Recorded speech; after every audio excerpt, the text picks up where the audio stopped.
Hello everybody, this video is going to be a smidgen different from the others. This is going to be a story time of sorts, but unlike the last one, it isn't centered around me being a complete dingus. Many moons ago, I went through one of the scariest things in my life. I want to make it extremely clear that I don't mean disrespect to anybody. Even though what this guy did was unacceptable, there are still people mourning over a fresh wound right now. They themselves probably don't know about this, and I assume they won't stumble upon this video, but in the rare event that maybe they do, every single name and username that you hear in the story will be changed to protect the identity of said guy and his friends/family.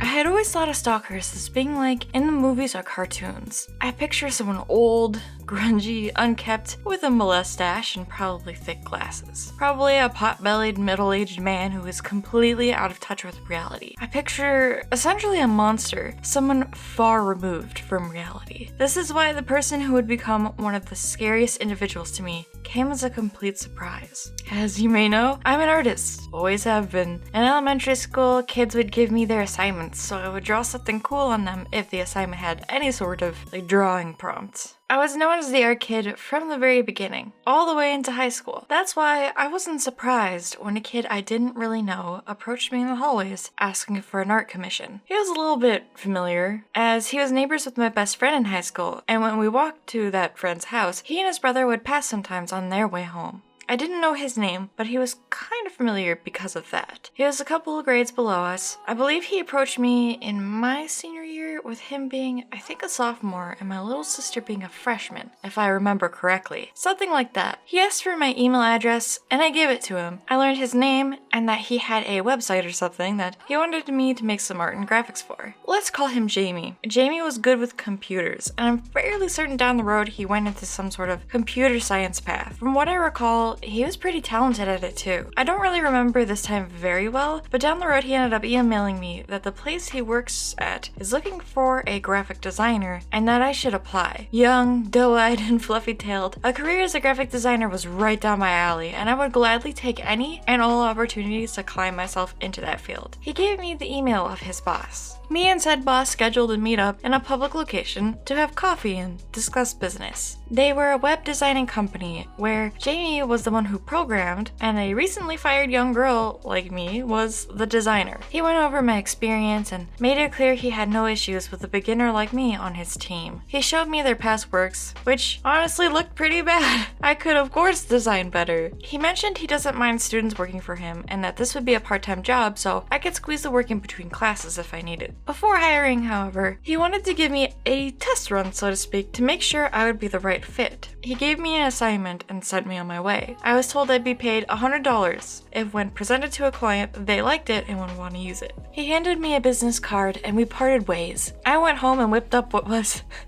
in retrospect, not that good, but I took a look at his business card and looked up the company he was representing. The card was not for the website company, it was for some sort of alarm company, like security alarms and fire alarms. Red flag. I wanted to include this as a cautionary tale for young artists wanting to work out there. It may sound ideal to get to work doing art in some form, but you need to know your worth and you need to be careful. You need to do your research and make sure that you're working for reputable companies. This website building situation was just a side tenure for this man. Just a little extra pocket money. This had sketchy written all over it, but what really turned me off from the job was actually Jamie himself. I believe he had asked me for my phone number to give to his boss to set up that meeting I mentioned prior, but now I was getting texts from Jamie. I had to make it clear that I don't really text, and I don't like getting texts. Instead, we exchanged Facebooks. That's where he took it to Messenger. It started out with tame, just a very annoying, hey, that he would continue to send regardless of whether or not I answered. He was very stale, hitting me with the standard small talk like, what's up, if I responded to his flavorless, hey. I stopped responding most of the time, and I would wake up to nearly daily heys in my inbox, regardless of whether or not I answered it. If I opened up his chat, the page would be filled with unanswered,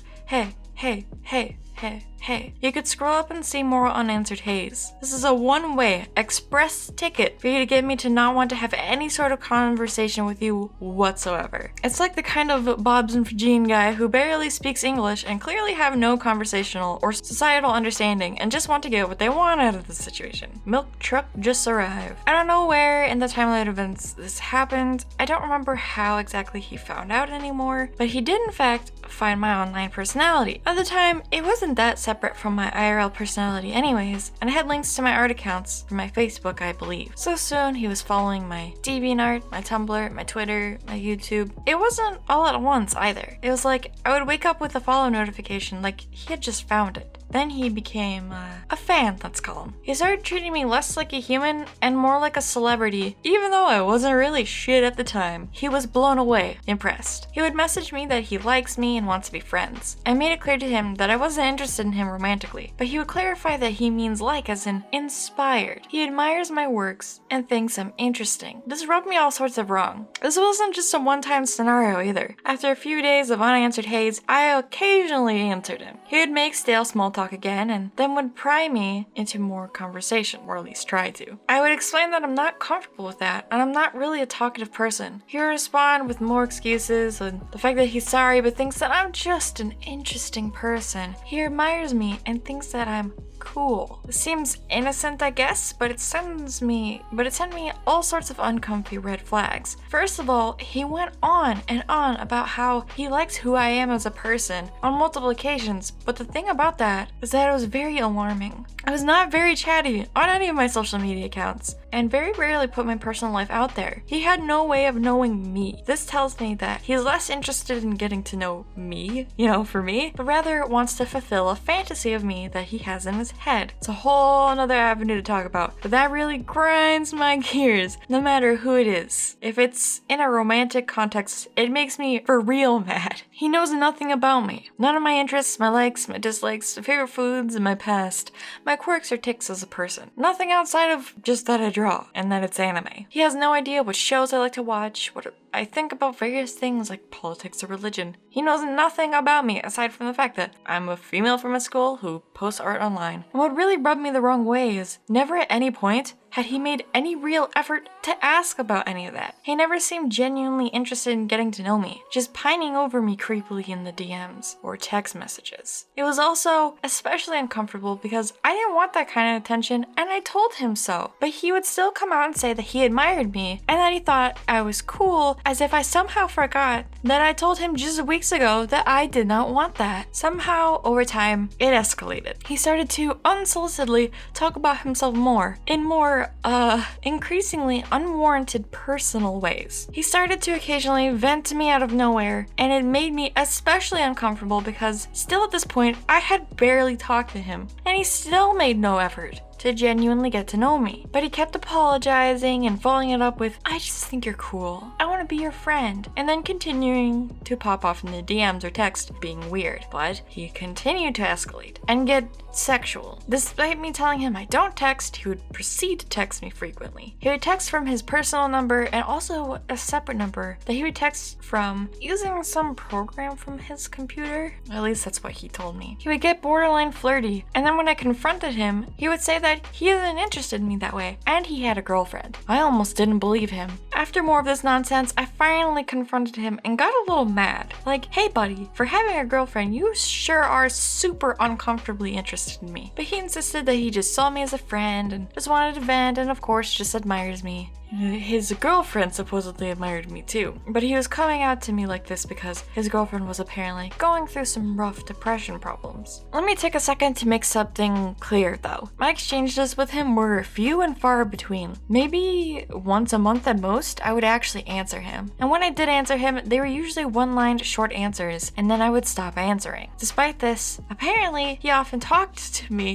about me to his girlfriend and said she was interested in me the same kind of way, thinking I'm almost like this celebrity, thinking I'm cool, thinking I'm interesting. So he says. Then this yearly convention in our state was coming up, and he was talking about meeting up and hanging out. I told him I would be too busy, which, in all fairness, was genuinely true at the time. Regardless, when the convention rolled around, I was getting texts from him asking where I was. I was moving a lot of places and didn't have the time to stop and try to link up with the guy, so for the most part I was not answering him. Then he would tell me, I'm at so-and-so place. Where are you? I'm at so-and-so place. Where are you? We'd love to see you for a second. Finally, I told him vaguely where I was. Eventually, he ended up finding me. In a crowd of people where it was loud, he and his girlfriend found me. They stopped me to chat for a second. She, to my surprise, was real and actually his girlfriend. She seemed like a sweet girl but really shy. He, however, emanated the weirdest vibe that I couldn't even begin to describe. He acted like a legitimately starstruck fan, like almost speechless to see me in person for the first time since he ran into me at school asking for a commission. He lingered for a bit before asking for a hug, and then we had to part ways. It was weird, but not enough, I guess, to make me any sort of alarmed. He did legitimately act like I was some sort of celebrity, despite me being a nobody, and his girlfriend acted that way too. It was weird. Flash forward some time later, and I'm at work on a 10-hour or so shift with no music or anything to keep me mentally sane. I worked on machines which were repetitive and didn't require much of an attention span, so sometimes I would text in between scooping up the products and boxing them to keep my noggin alive and well. That's when I got a text from you-know-who. It's Jamie again. I decided out of sheer boredom that, screw it, I would talk to him. At this point, he was very frequently asking me to hang out, to which I would say no or ignore, and this time was no different. Are you busy? Want to meet up at the local college? My classes are Tuesday, Wednesday, and Thursday. I was legitimately working, so I told him so. Wrong move. When's your lunch break? Want to hang out? He asked. I had not eaten at all that day and forgot to bring lunch, and also I didn't drive at the time, so the thought of eating was very tempting. I thought, screw it. I talked to him more, and somehow one thing led to another, and I asked him if he could bring me some lunch, and that I would pay him back. He agreed. He brought me some Tim Hortons, coffee and a sandwich, just like I asked. I gave him the address of where I worked, and I came outside the warehouse and nervously out to his car. I said, hey, nervously. Without speaking, he looked up at me silently and handed me the food. He just stared. He for real seemed like starstruck.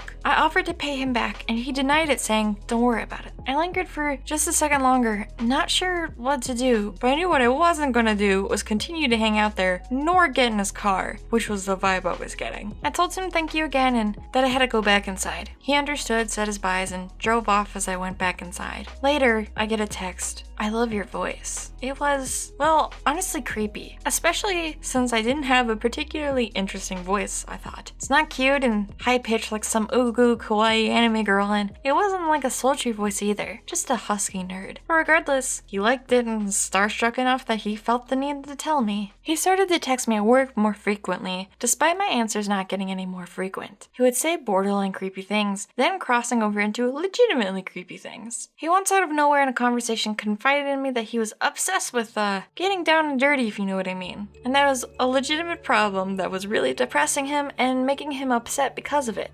He just can't get it off his mind. I don't think I'm doing like justice of explaining it very well, and I don't have the phone that he sent that to me on anymore, but I humored him and legitimately responded. I think what he was doing was intentionally trying to shock me to get a response, like intentionally get me upset, and that's what, I don't know, that's what yanks his chain, so to speak. But I wasn't gonna play into that. I think he was expecting me to get mad, for him to be, caught in the act, so to speak. But I responded to him as professionally as I could muster, something to the tune of, oh, that really blows, something therapy, you can get through it. My response took him off guard completely, and he responded with some sort of surprise thanks that I took him seriously, then followed by how I'm so cool and not like the other girls, of course. He continued, of course, to escalate, but let's sidetrack for just a minute. Trust me though, this will reroute back and tie things together. But for now, let me explain something. I had a Tumblr that I used to use, I don't use it anymore. And occasionally I would reblog those things that are like, those prompts with numbers where it's like, send a number in my ask box and I'll give you an honest answer. Almost immediately after reblogging them, I would get a notification every single time. And it would always be the most explicit question that there was. I also started getting asked that would ask if I exchanged pics with fans. You know, those kind of pics. And I would ignore them. Eventually the asks weren't anonymous anymore, and they were actually coming from an account. Hotties for you. It seemed like a bot at first, so I ignored it, but eventually the answers definitely sounded like a person, like a human. I peeped their Tumblr, and the blog was completely filled with reblogs of, you know, not safe for work material. Everything, top to bottom, was just that. I ignored it, I guess, for some time. Eventually, I made a not safe for work blog for myself and asked in my main Tumblr if anyone was interested in following it. Hotties for You immediately expressed their interest, along with some other friends my age. So I put the URL up. I started reblogging not safe for work art and some other not safe for work posts, etc. I was a lot more risque with it at first, but then I kind of fizzled out. Well, regardless, Hotties for You is interacting with all those posts, and also I started getting anon messages again, but asking what I was into, and again if I would exchange pics with my followers. And then of course, back off of anon and back into Hotties for You. Once again, the messages kept coming in, asking explicit things. I'm very certain I just straight up ignored it again. I peeped their page once more to see that whoever on the account had posted a picture of their banana and reblogged quite a few things essentially expressing how they liked the thrill of kind of being caught sending unsolicited banana pics and shocking people and etc. Like this person gets off of shocking people. While this was going on, I was starting to get legitimately creeped out by Jamie. Before it was whatever, but now I'm like, okay, I'm afraid. Good times, am I right? I started occasionally getting follows from him on various accounts online that weren't as well known as others. Things that I thought, maybe at some point I must have linked them on my main socials and blamed myself for that. But then I got a follow from him on a Google Plus account. An account that I made and never advertised anywhere, never linked to it. I didn't post anything on it and had abandoned it for a long time. Yet he followed and I got the notification for it. He also tried adding me on Snapchat with my phone number, despite me telling him I didn't have a Snapchat or I wouldn't add him or something of that nature. I don't know why, but my gut told me not to accept him. I finally had the final straw and I told him that was creepy and he needed to stop. He was finding accounts that were super low key, like alt accounts and things that had no association to my main ones that I could kind of, I guess, get away from my normal day-to-day on. He found them all, and it was starting to get legitimately creepy. He started frequently asking where I was in text messages and that he would like to hang out, and I had to draw the line. I chewed him out and told him that he needed to stop, to which he apologized and of course followed up with some explanation like, oh, I found it through your email address or some shit. Which, like, first of all, I'm fairly certain quite a few of them were signed up from an email address that I never gave him. And secondly, why is he going through all that effort to find every single account I owned online regardless? I had no semblance of privacy for him anywhere I went online, and I knew it. After chewing him out, he quieted down for a bit. To my displeasure, after a little bit of time, gosh, I'm not even sure how to explain this. I don't know if this is just an overreaction or just chance or what, but whenever I picked up and became active, I would get texts from him. All from that, like, side number that was off of his computer or whatever. I would have conversations in other private DMs or even IRL, and he would say things that referenced them. It started to legitimately terrify me. I felt like no matter where I went or what I did, his eyes were somehow on me. I was safe nowhere. He knew any and all of it. I started blocking his accounts, but that did not stop the texts. Text being, of course, from his separate computer number still, and not his physical phone, which I am worried in retrospect would be, like, untraceable or something. I started to refuse completely to answer anything he sent me until he finally stopped. Or so I thought. I made a Twitch channel and it started doing fairly well. After a couple of weeks, I was thinking to myself how it was odd that Jamie hadn't found it yet, and I was surprised that perhaps he finally let me go. That is when I started getting messages in my Twitch chat from a user named Blue Faces, which kind of sounds like an ode to when you asphyxiate someone, let's just say. I mean, I ignored it and whatever, but he was a frequent chatter, and he would say really creepy things, written where you can't tell if he's joking or serious. He would say things that were definitely threatening and continued to, again, escalate. My mods would frequently time him out, and I was teetering on the edge of whether or not to ban him, because for one, I was brand new to the Twitch game, and two, he did seem like just a dumb teen making stupid edgy jokes. I was also a real pushover, and I did not know how to definitively say no, so I'd either joke with the guy or just ignore him. But he persisted and kept getting creepier. He loved trying to get a rise out of me, just to then pretend like it was all a joke. He then got into threat territory. Threat as in, would threaten to harm me. He joked about stalking me, saying he knew where I lived and was watching from outside my house. He said he was outside my window at one point, and I started getting legitimately terrified. One day after his staple, jokes, he sent a donation, some couple of bucks with some message trying to be funny or something. I had to use the bathroom really quick during the stream, so I gave a spicy BRB and headed downstairs with my phone to tinkle. I was scrolling through my email during that, taking a little break from streaming, and saw something that made my blood go absolutely ice cold. From PayPal, I had a notification from the stream donation. What happens is whenever you get a donation on stream through Twitch or Streamlabs or what have you, you'll get an email from PayPal coming from whoever sent it showing their real full name. Where Blueface's donation was the full name of Jamie. Jamie, in fact, had found out about my Twitch and knew about it pretty much from the beginning. Despite me chewing him out to leave me alone and him going silent on most forms of communication, he still found a way to watch me carefully and still interacted with me without me knowing. I instantly banned him without explanation. I quickly explained to my mods the situation and fearfully returned to the stream. I think I pretended like nothing happened and went on about my business before ending the stream, but in reality, I was in a cold sweat. Shortly after, a fellow with the username Hotties for You appeared in the chat. Oh hey, it was that guy from on Tumblr. He had continued on occasion sending me asks and liked every single one of my not safe for work Tumblr posts whenever I did actually reblog something since I had long abandoned it. Hotties for You wasn't necessarily as creepy as Blueface's, so I let him stay. Despite the username and the blog completely failed with what I had described before, his messages in the stream chats seemed pretty normal. Almost stale. He didn't push anything, just seemed like he wanted to talk to me. Whatever. Well, as life does, I got a bit busy and was streaming a bit less. Months go by without a word from Jamie or Blueface's. Nothing. I had almost forgotten. That was until I got a notification on Snapchat that someone had added me by my number, an old phone number at that. I go to see who it was, half expecting it to be Jamie because he was the only one who ever added me by phone number and not by username. It wasn't him. No, it was worse. It was the username Hotties for You. Some rando who had followed me on Tumblr and Twitch was adding me on Snapchat? Absolutely not. I don't want his eggplant pictures. But way more scarily, he added me by phone number.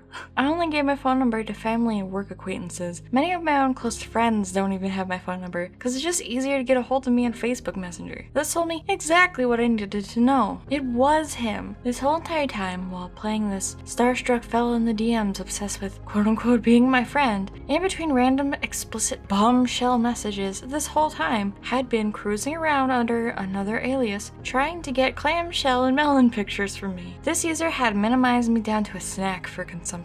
He was completely uncensored in his DMs as Hotties for You and wasn't careful about it at all. No matter what I said to deny him, he continued to prowl and send gross and creepy things under different aliases. This whole time, the scary individual was trying to solicit pics and other things from me, trying to get aroused out of me, was also role-playing as a stalker in my Twitch chat, saying things that I still to this day do not know for sure whether are true or not, while also I think had somehow gotten a tracker on my phone or something somehow, while also being the unsuspecting kid from my high school. He didn't necessarily look creepy. He didn't have many friends and was a bit weird, but otherwise he looked like a normal nerdy kid. He could have even maybe been attractive depending on what you're interested in, if you're into that sort of thing. If you're into like lanky short guys with a little too much gums when they smile, he's for you. But in reality, this, I guess, unsuspecting kid was this totally deranged predator. I don't even remember what I did after I tied all of these personalities together, but I made sure each and every one of them was blocked. I went out of my way to look up every single account with those usernames and block them too, just in case. Total, I blocked 4 different personas. His IRL one with his real name, his online one that he was using to commission me with, which was openly his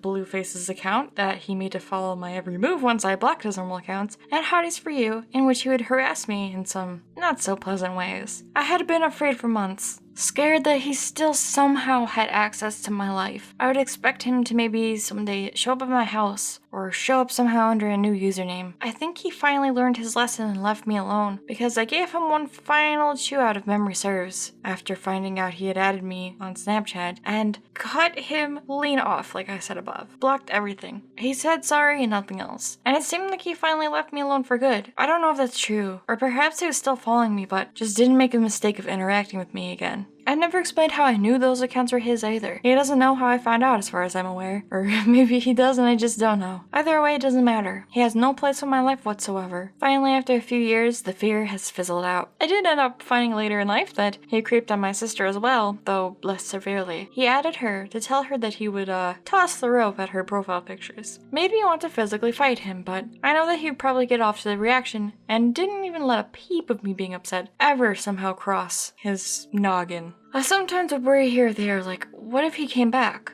What if he did know where I lived? And what if he was outside my house that one time? I don't know. I told my coworkers the story one day. One of them added him on Snapchat, I guess as a joke. It was funny at first, but quickly became uncomfortable for her too. He got a little too clingy too fast, despite her only jokingly messaging him that night. That was maybe a year ago or so. It was harmless at the end of the day, and she got annoyed rapidly and removed him just as quickly as she added him. One thing that's interesting though, was how quickly he responded to her when she added him. Either way, here's where the story wraps up. A few classmates of mine have passed over the years following graduation, with some being let's say deleted, quote unquote, and others stumbling into accidents somehow, unfairly. Some were sick, some just wrong place, wrong time. But a classmate posted on Facebook, we lost another one, but somehow our high school must be cursed. Huh? Who? That friend posted his name in the comments. Jamie's full name. He didn't specify how he passed, and I didn't even know if it was for real, but my blood still ran cold. I started having the anxiety shakes. Is the person who stalked and harassed me for years really gone? I unblocked him, but didn't see anything. I went on to his brother's account, who I'm not friends with, and the only thing I could see was that he changed his profile picture to the two of them as young boys. No description, with someone commenting, sad face underneath. I asked my sister, who is friends with the brother. That's when she sent me his funeral announcement.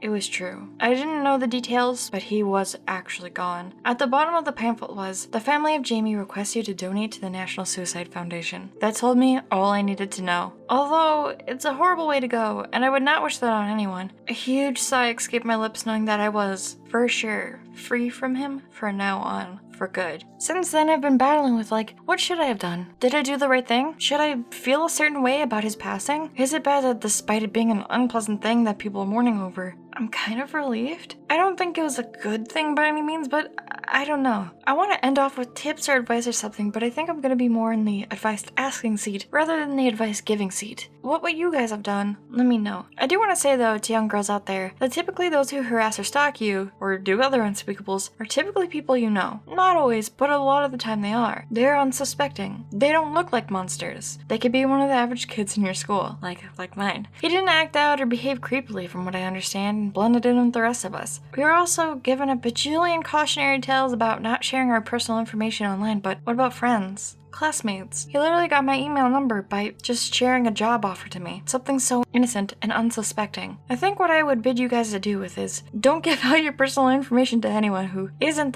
a very close friend or job acquaintances or family. Sure, having your friends know your number in case of an emergency is nice, but there are other ways they can safely reach you without knowing that information, right? So long as you have a phone, you could be connected to them via all sorts of various means, but keep your emails and numbers close to your chest, I guess. What do you think? Alright, Buns, thank you so much for listening to this. Sorry if this is scary. I hope this didn't come across as, I don't know, tasteless or rude. I still feel very weird about coming out and talking about this, but I don't know, I feel like I should be able to in some ways. And there's also a huge part of me that is still scared that for some magical reason he somehow, isn't actually dead and that he will see this and everything will kick back off where it started. But I need to know that he is for sure 100% gone and it's gonna be okay now. For good. Yeah. So anyways, thank you guys again so much for watching. Let me know your thoughts, your takes, your advice, all that good juicy business. If you want art goodies or to support the channel, head over to patreon.com/Yukibunns. That would be fantastical. My commissions are open, links will be below.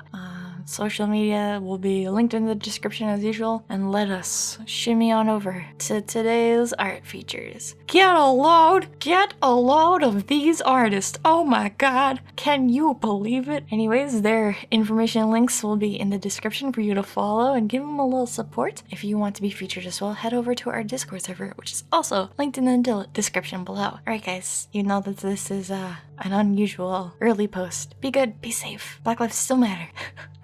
See you in the next one. Bye!